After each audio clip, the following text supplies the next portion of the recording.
Bonjour les amis, bienvenue pour l'épisode 15 de Ce que j'en dis. Non, je n'ai pas terminé mon livre, fin du suspense, on verra bien, je m'avance plus, je dis plus, peut-être au prochain épisode j'aurai lu, peut-être pas. En attendant, l'épisode 15 de Ce que j'en dis.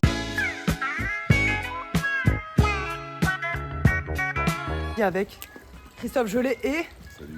Toutes ses dents. Quand même important, faut le notifier, c'est le retour de ses chicots. Je lui laisse la parole. Abonnez-vous, likez, on partage, que du love, que du kiff. Big love. Et Chalaoui. Chalaoui, c'est moi. présente Je me plus. présente plus parce que tout le monde me connaît en fait. Ouais. Donc voilà, Chacha, t'as pas réussi à lire ton livre. Non, C'est j'ai pas grave, réussi à on te lire mon pardonne. livre. J'espère que vous me pardonnerez. Moi j'ai réussi à lire les miens, mais par contre je suis malade. Donc déjà d'habitude j'ai pas un peps phénoménal. Alors là, t'auras encore moins de peps. Alors je vais Ouais. essayer d'avoir un peps maximum. Déjà, si tu peux parler un peu plus fort, je pense que c'est D'accord. pas mal. Avance-toi, regarde. Redresse-toi, Ouais. t'es là, bim, t'es avec Dis eux. donc, Connecté. j'ai beaucoup On d'énergie. communique avec vous. Waouh, On vous j'ai beaucoup kiffe. d'énergie. Waouh, énergie. Énergivore. Quel est le livre énergivore. numéro 1?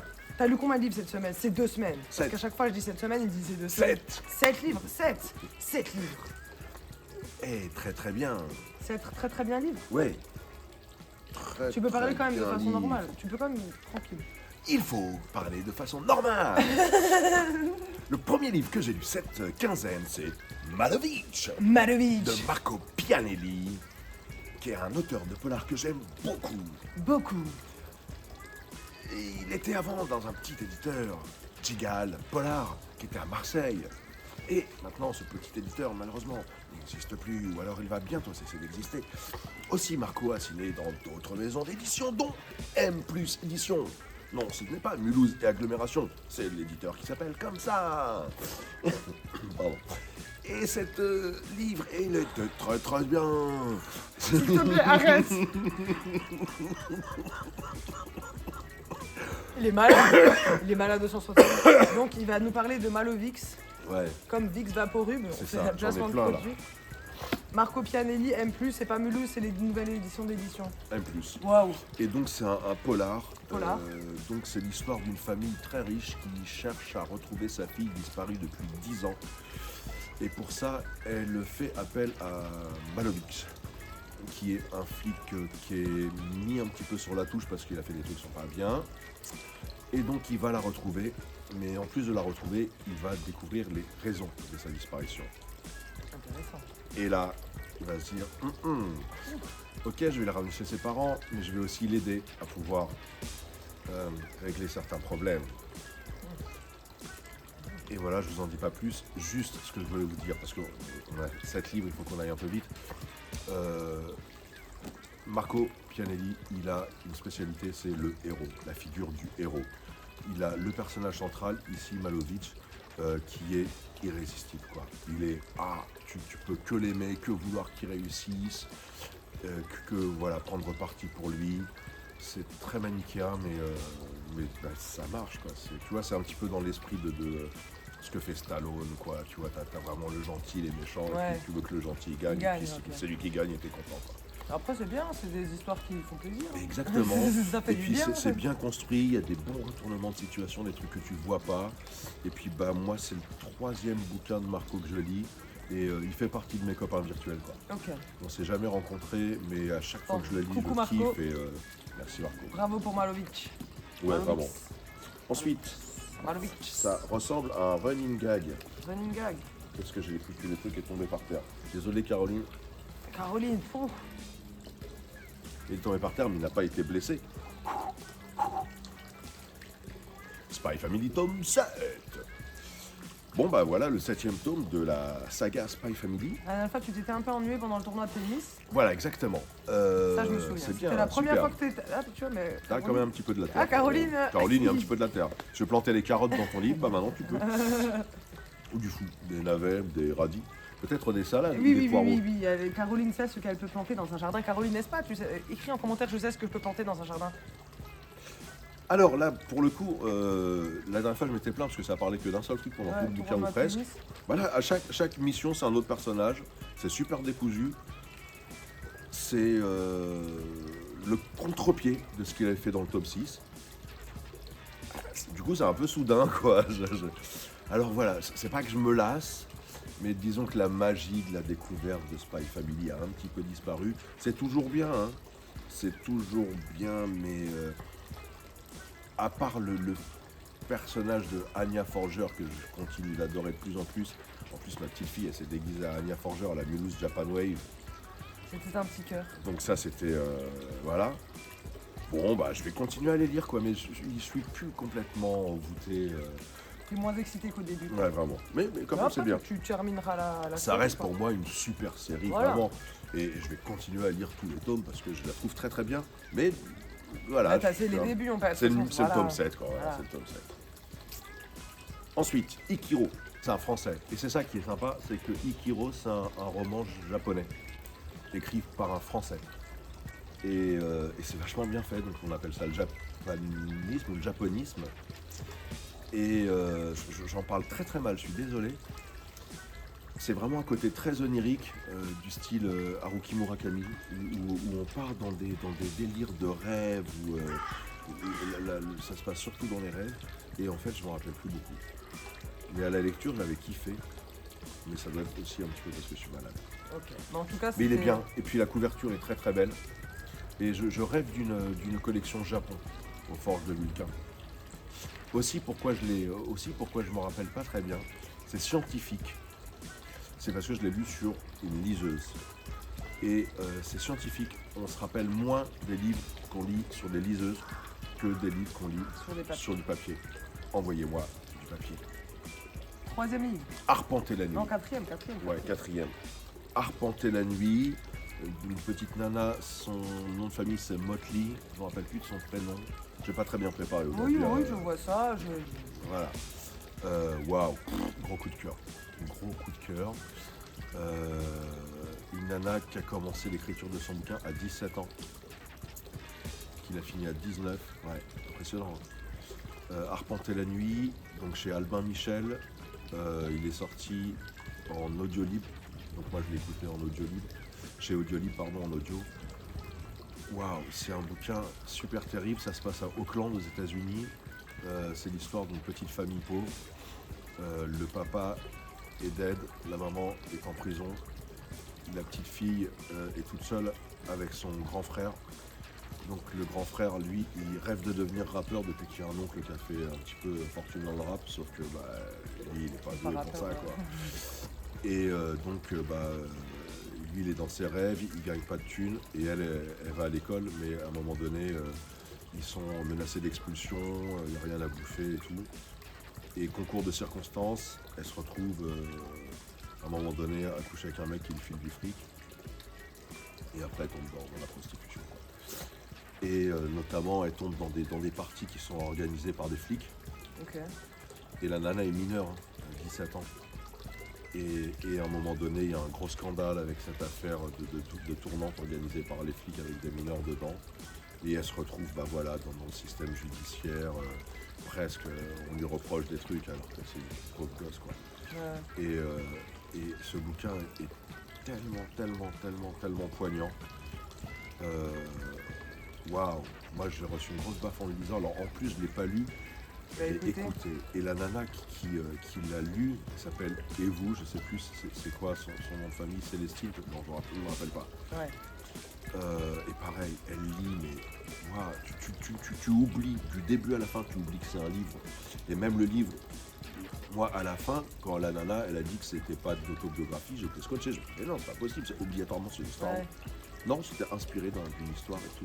Mais, voilà, maturité, 17 ans, la fille a 19. La meuf, elle a 20 ans, ça va être une tueuse, quoi. Ouais. Ça va être une tueuse. Ce bouquin, Arpenter la nuit, c'est rare que je dise, oui, il faut absolument lire ce bouquin, parce que vous voulez. Et ce bouquin, franchement, il faut le dire, quoi, il est ouf. Vraiment ouf. Arpenter la nuit. Arpenter la nuit, Ouais. ok. L'autre, c'est Le pays des autres de Leila Slimani chez Gallimard. Alors, pour situer, depuis quelques temps, là, depuis 3 ans, je fais partie il y a une année où je faisais pas partie, bref. Pendant 2 années, j'ai fait partie du jury pour le prix des lecteurs des bibliothèques du Festival Sans Nom, un festival Ok. de littérature policière qui se tient à Mulhouse. Et donc j'ai fait une première année, après rien, après de nouveau je fais partie du jury. Et à l'issue du jury, la responsable du projet, elle nous a proposé de faire un club de lecture Ouais. avec les bibliothèques de Mulhouse, ça s'appelle Rendez-vous page 17. Énigme, devinez pourquoi. Et voilà, donc je fais partie de ce club de lecture. Et donc on a des lectures communes. Et bah voilà. Ça, c'était une Leïla lecture commune. Slimani, Le Pays des Autres, ça faisait partie de lectures communes. Le thème de ces lectures communes, c'est les sagas familiales. Et donc là, c'est effectivement l'histoire d'une nana, alors qui est née à Mulhouse en plus, qui au sortir de la Deuxième Guerre mondiale va épouser un soldat marocain qui est venu combattre bien sûr pour la France. Et après ça, elle va aller vivre au Maroc. Elle est toute jeune, à 19 ans, 20 ans. Et après, bah voilà, au Maroc, elle a des enfants, elle a la terre, son mari rêve de devenir un grand génie agronome en faisant des techniques de culture un petit peu révolutionnaires. Sauf que la terre, bah, c'est pas ça, c'est des cailloux, quoi. Et ça raconte l'histoire de cette famille, alors c'est sur 3 tomes je crois. Et donc ça se passe donc à la fin de la Deuxième Guerre mondiale, donc années 40, 50, 60. Donc ça nous amène doucement aux événements qui vont amener à la guerre d'Algérie, donc Maroc-Tunisie. Et donc on voit les tensions monter. Et donc c'est le pays des autres. On voit qu'une Alsacienne, même si elle est mariée avec un Marocain qu'elle aime, et qui est son mari, elle n'est pas à sa place au Maroc. Qu'un Marocain, même s'il a combattu en France et qu'il a épousé une Alsacienne, il n'est pas non plus à sa place en France. Chacun est dans le pays des autres. Et vraiment, le bouquin s'arrête à juste un petit peu, alors que ça commence à chauffer. Certains Marocains veulent retrouver, se passer du protectorat français, etc. Et donc on sent que ça va commencer à chauffer. Et voilà, c'est la fin du livre. Et donc comme c'est une saga, j'ai vraiment envie de lire la suite. Sauf que bah, je sais pas si j'aurai le temps, quoi. Voilà. Mais bon, pour dire celui-là j'ai beaucoup aimé. J'ai beaucoup aimé. Leïla Slimani, j'aimais beaucoup. Ok. On passe au 6e livre. Petite intervention de Charles, je suis très silencieuse aujourd'hui alors que je devais lui donner Encore la un place, coup mais de il a cœur. Encore un coup de cœur, boum boum. Il n'y a pas que moi qui le dis, puisque c'est les pépites de l'imaginaire 2024 des éditions Nemos. Stéphane Arnier, La brume l'emportera. Donc Stéphane Arnier, comme Marco Pianelli, ça fait partie des auteurs que je lis depuis qu'ils ont commencé à écrire. Sauf qu'en plus Stéphane, c'était en auto-édition. Ok. Il y avait un MOOC qui avait été organisé par David Meulmans à l'époque, donc l'éditeur aux Forges de Vulcain, GraphQuest. Et l'idée c'était que plein d'auteurs qui travaillaient ensemble pour peaufiner un petit peu leur écriture. Et celui qui remportait finalement le meilleur roman, il était édité, donc il avait été édité. Et il a finalement fait une saga aussi, encore une saga familiale, en 4 volumes, mais dans un domaine complètement de l'imaginaire, ça s'appelait Mémoire du Grand Automne. Ok. Et là, il vient avec un one-shot, La brume l'emportera, de fantasy, que n'eût pas désavoué Tolkien, même s'il n'aime pas que je dise ça. Alors, ce que j'aime beaucoup chez Stéphane Arnier, c'est que, évidemment, c'est de l'heroic fantasy, donc il y a des combats, mais il n'y a pas de la violence acharnée, machin. Il n'y a pas un univers violent. Il y a de la magie et il n'y a pas de spiritisme. C'est juste, on est dans un univers où les gens ont des dons magiques. Et il y a aussi, ce que j'aime souvent, comme beaucoup de gens, je pense, dans les mondes de l'imaginaire, c'est ce rapport au temps. Alors je ne vais pas trop spoiler, mais où le passé, le présent. Voilà, alors il y a beaucoup d'auteurs qui jouent sur ça. Mais alors Stéphane Arnier, lui, c'est vraiment, il te fait ça, mais il y a un level, il t'a mis le curseur très très haut sur ce qu'il est capable de faire, sur le fait de jongler entre les espaces-temps. Et c'est un narrateur hors pair. Il maîtrise comme personne, je dois le dire, il maîtrise comme personne les techniques de narration. Voilà, Stéphane Arnier, moi, il fait partie des gens. Si juste il dit je sors un livre, je vais le lire. J'ai même pas besoin de savoir de quoi ça parle. Je vais le lire. Et je sais que je ne serai pas déçu. Et c'est ce qui s'est passé avec La brume l'emportera. J'ai pas été déçu une seule seconde. Pas une seule seconde. Entendez-moi bien, pas une seule seconde. Sur un livre de combien de pages? Sur un livre de 365 pages. Ouais, 365. 365 pages. Comme les années. Toute l'année sans déception. Ouais, mais franchement, superbe. Sauf que je te promets, tu lis pas une page par jour parce que tu finis. Ouais, c'est tellement bien que tu lis Alors, beaucoup. c'est pas un page turner non plus. C'est page pleasure, quoi. Si on veut parler anglais. C'est pas un livre que tu prends plaisir à tourner vite, c'est un livre que tu prends plaisir à lire, quoi, tout simplement.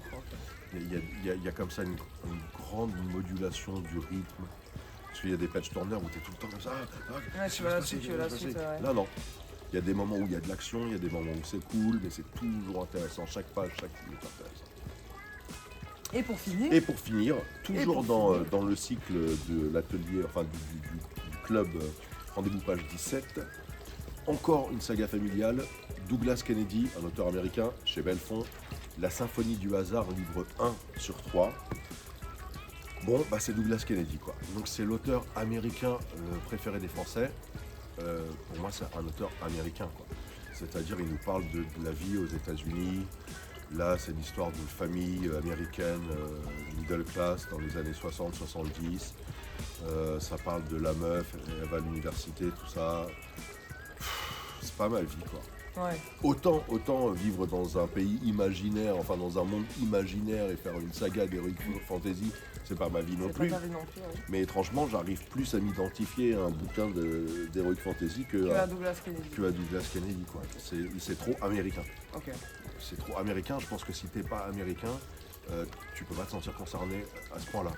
En plus, il y a des avis politiques, machin. Je sais pas, moi. C'est comme si tu lis un bouquin. Enfin, je sais pas. Un japonais qui lit un bouquin français où les mecs ils s'écharpent entre qui est le plus gentil, Sarkozy ou Hollande. Vu du Japon, t'en as rien à foutre, je suppose. Déjà de France, t'en as rien à faire. Oui. Enfin bref. Bah ouais, lui c'est ça. Il nous parle de trucs, de débats politiques dans la famille, de trucs américains en plus des années 70. Je sais même pas à quoi ça correspond, je m'en fous, ça m'intéresse pas. Okay. Après c'est bien écrit. L'histoire, il n'y a pas vraiment d'histoire non plus, mais ça se lit bien. Hein. Ça se lit bien. Je comprends pas l'engouement, je lirai pas la suite. Mais par contre, je continuerai à lire Douglas Kennedy, j'aime bien cet auteur. Mais je suis pas. Il me semble qu'en plus sur la chaîne, t'as déjà fait une. Ouais, absolument. J'avais écouté Et c'est ainsi que nous vivons. Exact, c'est ça. Et donc il imaginait l'Amérique en 2045.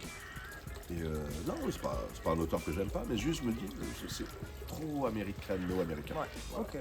Là, ça fait 7. Ça fait 7 Ça fait 7. On a le compte est bon. Dommage que j'ai pas lu mon livre, ça nous en aurait fait. Ça, 8. Bob, 8. Ah, mais moi je suis aussi bon en lettres qu'en chiffres. Oui, attention. Fait 8, exactement. Sur ces belles paroles, avant que ça commence à dégénérer beaucoup plus que ça ne devrait, on va s'arrêter là en chanson. À bientôt sur ce que j'en dis. Oui. C'était l'épisode 15. Mettez un petit pouce, mettez un petit like. 3e. Partagez à vos amis. 5e. Le compte est bon. Au revoir. 7492. 23 x 9 égale.